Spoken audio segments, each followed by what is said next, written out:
Oh!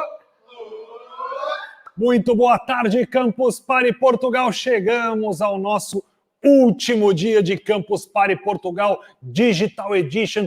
E que entrevista foi hoje de manhã com Edward Snowden. Meu Deus, que cara humanitário.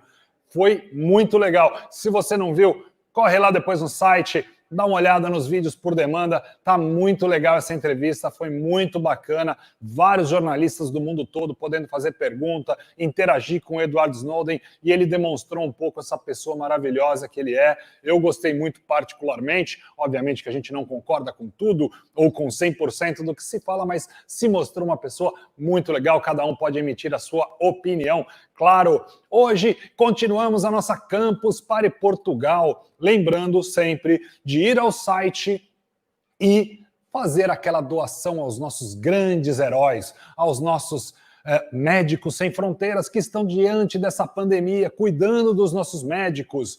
Vai lá, faz a sua doação diretamente no site deles. A gente tem também o Call for Ideas, como você tem uma ideia para a gente fazer o Reboot the World, como nós podemos recomeçar o mundo. E também temos o Job Factory. Se você está procurando uma recolocação no mercado, vai lá no Job Factory, temos muitas vagas. A OutSystem colocou várias vagas lá, tem muitas possibilidades de emprego. E hoje em dia, com essa pandemia, está mais do que provado que você não precisa estar fisicamente no escritório, você pode trabalhar de casa, ainda mais nós do mundo dev, nós podemos codar de casa, é ou não é, pessoal? E agora vamos falar um pouco dos conteúdos, o que a gente vai entrar por aí. Agora a gente tem o Marcelo Vitor, engenheiro de dados, que vai estar aí. O Rui Barbosa está voltando, o Rui ontem já falou sobre OutSystem, algumas metodologias, tem um pessoal aí que ficou com umas dúvidas, vai poder esclarecer as dúvidas aí no Perguntas e Respostas com o Rui. A minha querida e lindíssima Patrícia Furtado, minha querida que cuida dos oceanos todo, vai estar no palco Green Deal com muita novidade, muita coisa legal para falar sobre sustentabilidade. E o Edson Ataíde, um dos maiores publicitários do mundo, de Portugal, do Brasil. Enfim, tem muito conteúdo para todos os gostos. Fiquem ligados com a gente nos palcos, que agora eu estou indo lá fazer umas perguntas que eu tenho para o Rui aí sobre programação. Valeu, pessoal. Vejo vocês daqui a pouco. Boa tarde. Boa tarde. Vamos falar um bocadinho sobre storytelling, sobre essa expressão, sobre esse termo, que nos últimos 10 anos entrou no dia a dia das pessoas do mundo inteiro. Qual a importância disso? Qual a importância de saber contar histórias? Qual a importância de nós sabermos as regras com que nós podemos construir mensagens? E tudo isso vem de muito de trás e é um pouco do que eu venho falar aqui hoje. Bom, para começar, a gente precisa ter uma definição concreta, clara do que seja storytelling. Essa é uma definição que eu gosto muito, porque ela acho que explica bem o que é, né? É uma arte no sentido de artesanato, feito pela mão do homem. Claro que obras artísticas têm narrativas, mas não tem que ser necessariamente arte no sentido artístico. Pode ser perfeitamente um outro tipo de plataforma de comunicação. É interativa não porque é digital, embora possa ser digital, mas porque tem dois lados, duas pessoas. Há um interlocutor e há um emissor que tem que se entenderem sobre as mensagens, sobre as palavras e as imagens que vão reunir para contar essas histórias. Não basta você dizer fatos são fatos, não necessariamente são coisas que você tem um conteúdo de narrativa, né? Um jornal, se eu só disser que João morreu, ok, diz qualquer coisa, mas João morreu do quê? Morreu por quê? Estava apaixonado por alguém, foi um crime passional, um crime político, bom, isso aí já temos uma história. E com isso a gente pode, inclusive, estimular a imaginação das pessoas. E um bom contador de histórias é alguém que consegue fazer isso, estimular a imaginação das pessoas. Um exemplo concreto, temos aqui esses dois senhores são pessoas muito importantes, mas duvido que alguém da audiência reconheça assim de maneira muito fácil. Eles ganharam o Prêmio Nobel da Química há 2 anos. Logo, deve ser pessoas que fizeram um trabalho muito importante, mas, infelizmente, como não são pessoas que tiveram uma história muito curiosa para contar, a maior parte das pessoas não sabe de quem se tratam. Já essa pessoa aqui, eu não preciso dizer o nome. Tenho certeza que todas as pessoas que estão assistindo agora essa apresentação sabem quem é. Assim como também esse outro senhor aqui, que trabalhava com o presidente dos Estados Unidos nas horas vagas, mas que, no fundo, foi um dos grandes contadores de histórias do século. Vamos aqui ver um caso concreto ligado à publicidade. Temos aqui esses cereais quadrados, que são dessa marca aqui, e eles eram assim, sempre tiveram essa embalagem, tiveram essas cores, tiveram esses sabores, e nunca tiveram grandes problemas, mas também não cresciam de mercado. Até que o diretor de marketing falou com a agência e, não, precisamos fazer alguma coisa para lançar como se fosse uma novidade, mas não pode ser uma novidade porque não podemos mexer no produto. E alguém falou, não, então vamos contar uma história diferente. E contaram uma história diferente. Inventaram um novo formato para esse velho cereal. Não era mais quadrado, agora era diamante. Ou seja, é o mesmo produto, só que com uma história diferente para contar. E foi um sucesso de mercado. Foi um sucesso de mercado. As pessoas adoraram a novidade, adoraram redescobrir essa brincadeira do produto, né? Até lançaram uma versão em que tinha os dois formatos, né? O quadrado e o diamante, que era para aquelas pessoas mais chatas poderem escolher. O storytelling não é uma palavra da moda, até mas não deveria ser. Na verdade, o primeiro grande estudo sobre a arte de contar histórias foi na Grécia Antiga, por esse senhor aqui, o Aristóteles, que na sua poética já dizia coisas importantes e muito relevantes que até hoje nós podemos usar quando queremos analisar as narrativas. Uma delas é essa aqui. A espécie humana tem prazer na imitação e necessidade na representação. O que quer dizer isso? Um exemplo concreto. O que nós estamos a ver aqui agora? O que você está vendo na tela do seu computador? Se você respondeu um leão, você respondeu errado, né? Porque, na verdade, um leão é um bicho, é um animal, um quadrúpede que anda pela savana e se ele encontrar, provavelmente vai querer te comer. Isso aí, na verdade, é uma imagem de um leão, isso é uma reprodução de um leão, é uma imitação de um leão, é uma representação de um leão, através de pixels de imagens. E é isso. Nós temos a tendência de acreditar que o que nós vemos representado equivale à verdade. Isso é muito útil, foi muito útil para nós desenvolvermos enquanto espécie, foi muito útil para nós desenvolvermos a nossa capacidade de conhecer o mundo e de acumular conhecimento, né? Se a gente mete a mão no fogo, queima a mão, e depois alguém passa essa coisa através de um desenho numa caverna, por exemplo, uma história, né? Isso irá proteger as pessoas que vêm a seguir. Outra coisa que ele dizia, e dizia com muita firmeza, é isso, que as pessoas elas gostam mais de uma impossibilidade plausível do que uma possibilidade improvável. E essa é a base da ficção. Ou seja, há coisas que não são verdade, mas que parecem mais verdade do que a própria verdade. Outro exemplo concreto. House of Cards, nós tínhamos o personagem do Kevin Spacey, Frank Underwood. Ele era um presidente mau, um presidente que cometia golpes, que estava sempre a arrumar confusões para eliminar os seus adversários.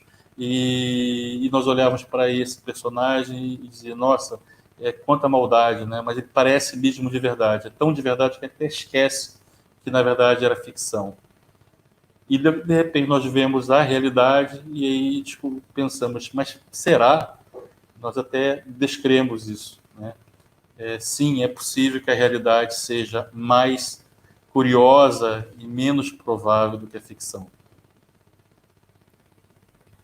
Vamos contar histórias. Vamos fazer aqui uma coisa interativa. Vocês estão desse lado, vocês vão ter que pensar em histórias. Eu vou mostrar imagens e vocês têm 2 segundos para pensar uma história. Vamos ver se vocês são bons storytellers. Vamos lá? Aqui tem uma história. Aqui deve ter uma história. Romeu e Julieta, será? Aqui tem uma história.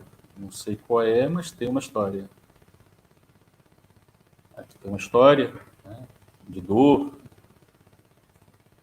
É assim que funciona a nossa cabeça. Nós estamos sempre a pensar histórias, mesmo quando nós não acreditamos nisso. Mesmo de uma maneira que a gente não está concentrado a pensar nisso. Outra coisa importante é que nós temos um catálogo de histórias da nossa cabeça. As histórias se repetem ao longo dos tempos, ao longo dos anos, ao longo dos séculos. Daí os mitos, os arquétipos. Dão um caso aqui concreto, né? Quando a gente olha uma imagem de Anne Frank, nós sabemos essa história, né? E sabemos que é a história de uma rapariga que teve inocente, que teve a sua vida interrompida por uma guerra feita pelos adultos. Essa imagem nos traz essa história. Nós sabemos, mesmo que a gente não tenha profundidade na história dela, não temos lido os seus diários, mas sabemos que mais ou menos o que aconteceu. Mas também é o que acontece quando a gente vê essa imagem do Vietnã.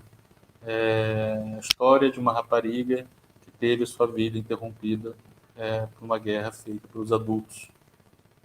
Ou essa aqui, ligada ao Afeganistão, outra imagem que também teve imensa divulgação a seu tempo. Ou essa aqui, um pouco mais recente, mas que é sempre a mesma história. E é por isso que cada vez que quando uma imagem dessa aparece, essas imagens acabam entrando nos meios de comunicação, são imagens que vão para a primeira página dos jornais, aparecem na televisão, porque só de olhar nós já percebemos e sentimos alguma coisa. Isso acontece com muitas e muitas histórias. Mais um exemplo ainda mais recente. Isso é tão verdade que quando nós vemos um pedaço de uma história, nós tentamos completar essa história na nossa cabeça. Por exemplo, a princesa estava na floresta, ela soube que a bruxa ela transformou o príncipe num sapo e que se ela beijasse o sapo viraria um príncipe. Então ela foi lá e fez o quê? Ela beijou o sapo, né? E o que aconteceu, né? Você deve imaginar que sabe, né? Ela morreu, né? Que se você beijar um sapo, você vai morrer envenenado. É uma grande probabilidade disso acontecer. Mas nós achávamos que o sapo ia se transformar num príncipe, ou pelo menos via de regra, é o que deveria acontecer. Mas por que quando a gente descobre que a história não é exatamente a história que nós imaginamos, nós construímos alguma coisa e que faça lógica, que faça sentido? Porque é assim que funciona. Nós estamos sempre a procurar encontrar sentido nas coisas, mesmo nas coisas que não têm nenhum sentido. E estamos sempre a querer saber mais um detalhe, mais um passo, mais um capítulo, né? E agora? É como uma criança que o pai conta uma história e está sempre a tentar saber. Então, depois que acontece? Então a gente olha essa imagem e nós pensamos, então, o que vai acontecer? E aqui, então, o que vai acontecer? E aqui, o que será que vai acontecer? É assim que funciona a nossa mente. E é assim que funciona quando nós vimos uma série na Netflix e fazemos binge watch, né? Nós somos viciados em descobrir o que vai acontecer logo a seguir. Aliás, na verdade, é um dos grandes vícios da sociedade moderna, esse vício na história. Nessa imagem, por exemplo, nós vemos pessoas, uma fotografia real, a única pessoa que não está com seu terminal de contar histórias ou de publicar histórias na mão é aquele senhor, e ele que é o anormal. Todos os outros, na verdade, são as pessoas com quem nós nos identificamos. O nosso dia a dia está cada vez mais transformado pela nossa necessidade de estar sempre a contar histórias, estar sempre a ler histórias. Nós não lembramos mais do mundo, como é que funcionava, como é que as coisas eram antes dos smartphones. E nós imaginamos que quando nós não temos o nosso smartphone disponível, está sem bateria ou perdemos, é quase como um pedaço do nosso corpo não tivesse conosco. E precisamos muito disso. E precisamos muito do reconhecimento das nossas histórias nas redes sociais. E precisamos muito da validação das histórias dos outros nas redes sociais. Isso fez com que nós transformássemos rapidamente. Nós viemos de uma sociedade da informação para um mundo onde há uma ditadura das narrativas. Se você não tem uma história interessante para contar, eu não vou prestar atenção em você. Então não adianta, por exemplo, na publicidade, você chegar e dizer, o meu produto é barato ou o meu produto é verde. É preciso que a sua marca signifique coisas para as pessoas. Isso vale também para as pessoas. Nós, enquanto animal social, profissionais, vamos nas empresas, nós percebemos que teremos mais possibilidades de crescer quanto mais nós temos uma história interessante e as pessoas têm curiosidade de conhecê-la.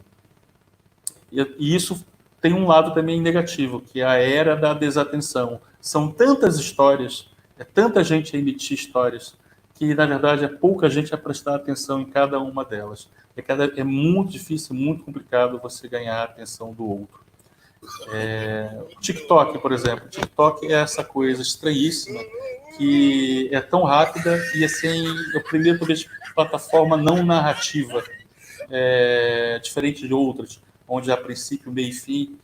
Coisa do TikTok, na verdade, é só um momento, é só um snap de algo da realidade, é um meme, é algo muito simples. E é isso que está se tornando, na verdade, a comunicação. E é o caminho para onde nós vamos. Por exemplo, vamos ver aqui uma notícia, um dia de uns meses atrás, do Financial Times, essa notícia era a notícia mais importante, né? E é isso que é mais ou menos que as pessoas sentem, que você sente ao ver aquela notícia, total desinteresse. Nesse mesmo dia, que foi uns meses atrás, a notícia mais publicada no mundo naquele dia foi essa aqui. Ou seja, em detrimento de uma notícia de economia mais publicada, mais partilhada, a notícia mais atenção atraiu nas pessoas do mundo, foi uma história que tinha muito interesse. E é assim que as pessoas se sentem ao ver aquela história e querem partilhar, querem que os outros vejam. Uma coisa que a gente pode também pensar, e é muito claro isso, que é também lá dos gregos, né, nós temos a alegoria da caverna de Platão.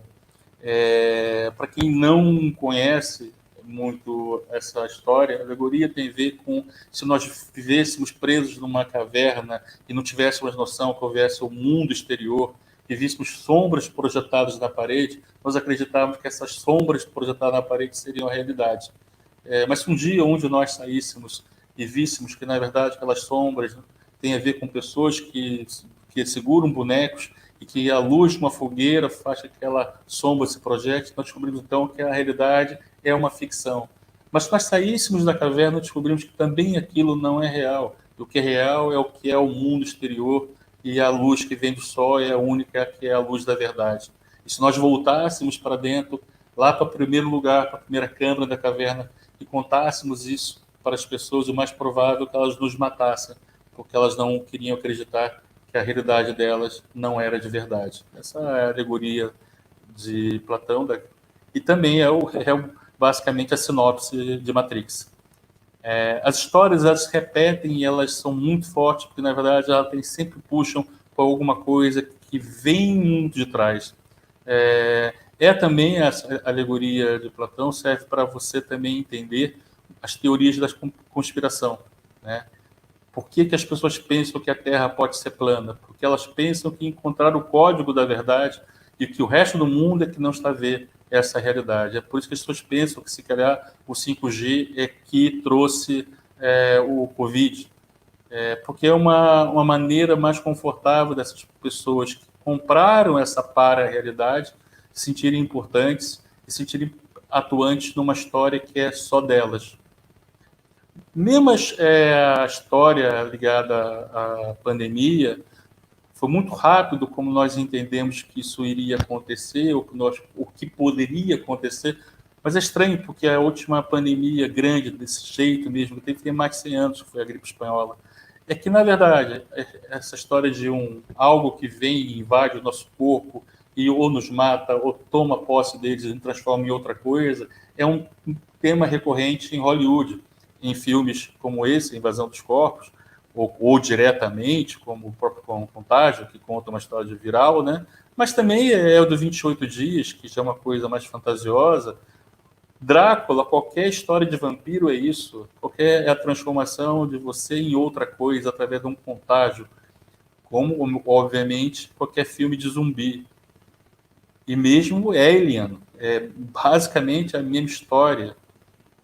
ou qualquer filme de exorcista, qualquer filme que tenha um ser que vem e invada o seu corpo e precisa ser exorcizado. No fundo, é a mesma história. E é uma história contada e repetida muitas vezes. E é por isso que quando aparece um vírus, você, entretanto, você vê, olha, tem qualquer coisa aqui que ressoa. É verdade. E, para quem assiste Black Mirror, só pode ser mesmo esse o que você pensa, né? Esse é um mau episódio do Black Mirror que nós estamos a viver. Bom, essa palavra é drama em grego. O que as pessoas talvez não saibam é que drama, em grego, quer dizer ação, feito. Ou seja, uma história é dramática quanto mais feitos tem nela. Uma história é pouco dramática quando ela é chata, quando, na verdade, essa história não sai do lugar, então ela tem pouco drama. Não tem que ser tragédia necessariamente. Ter drama é ter interesse. Ter drama é quando acontece coisas como, já voltamos a Aristóteles outra vez, né? Nós temos, em geral, os 3 atos, né? No começo, você configura a história, o ambiente, o universo onde você vai trabalhar. Pode ser um fantasioso, pode ser uma quinta onde todos os bichos falam, pode ser uma cidade do mundo real, Lisboa, São Paulo, pode ser Marte, mas o importante é que há uma normalidade que vai ser interrompida por alguma coisa, porque é um cometa que cai, é um assassinato, é uma paixão que acontece, é alguém que resolve subir na vida. É preciso que o personagem tenha uma vontade, tenha um desejo, tenha alguma coisa que eles não tenham, alguma coisa que eles queiram muito.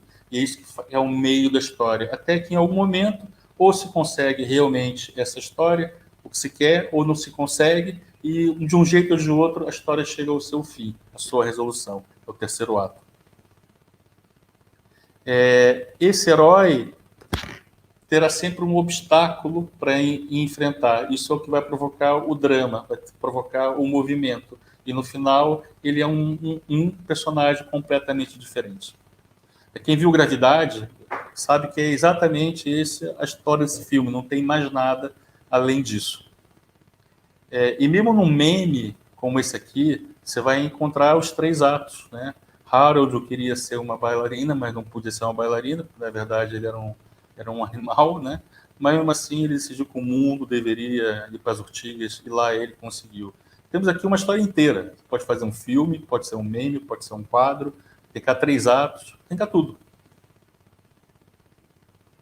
E sem conflito numa história. Isso é uma outra coisa verdadeira e importante que não tem como fugir disso. Vamos aqui ver um filme que eu fiz muito lá atrás, um filme bem antigo, de 93. É um filme muito curto, tem 20 segundos, mas que tem 3 atos, tem um universo mágico, e vamos ver se você consegue entender aqui a história.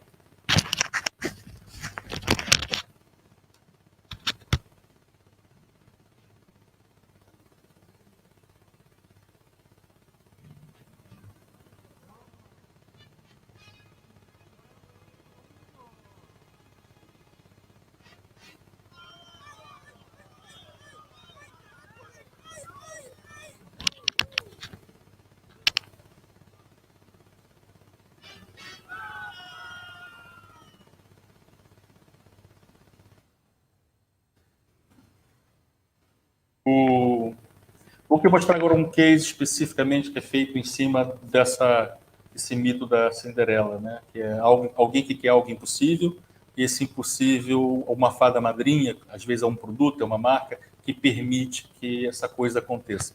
Vamos ver isso aqui nesse case. It's much more than moving from one place to another. Skateboarding is all about expressing the joy of the route in a fresh and radical way.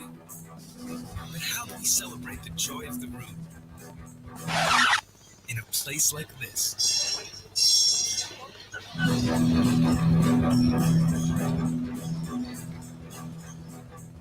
Tu seguiste terror num sonho e não me saía da cabeça. Se estas pedras era o melhor do mundo.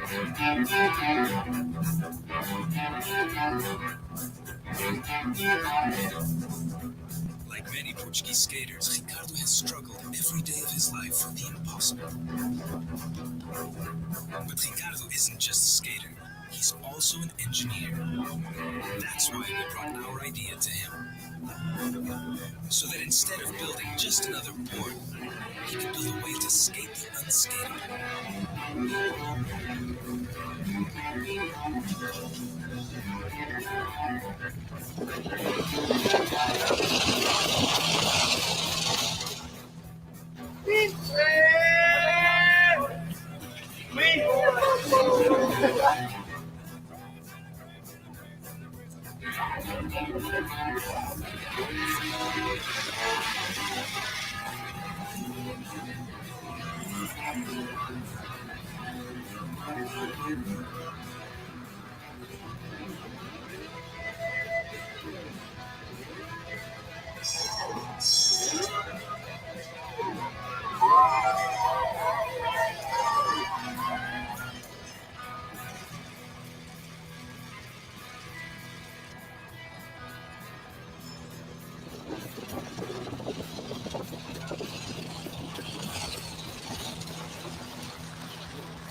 E aqui vamos ver outro filme, outro trabalho meu criado em cima do mesmo andamento, da mesma ideia. Alguém que quer algo impossível e esse algo impossível é permitido acontecer porque uma marca faz acontecer.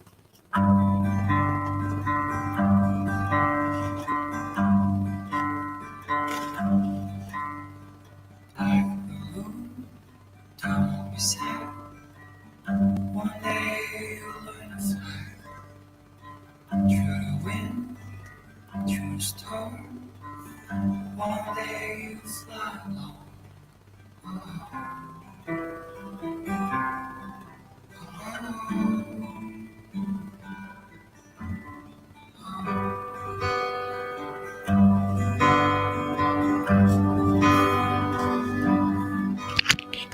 Always be someone trying to hold you down. Just forget about it now. Follow your passion, follow your dreams. Even if it sounds like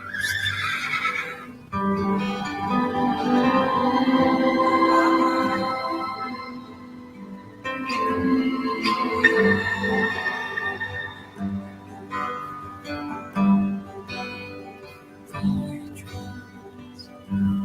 Even if it sounds extreme.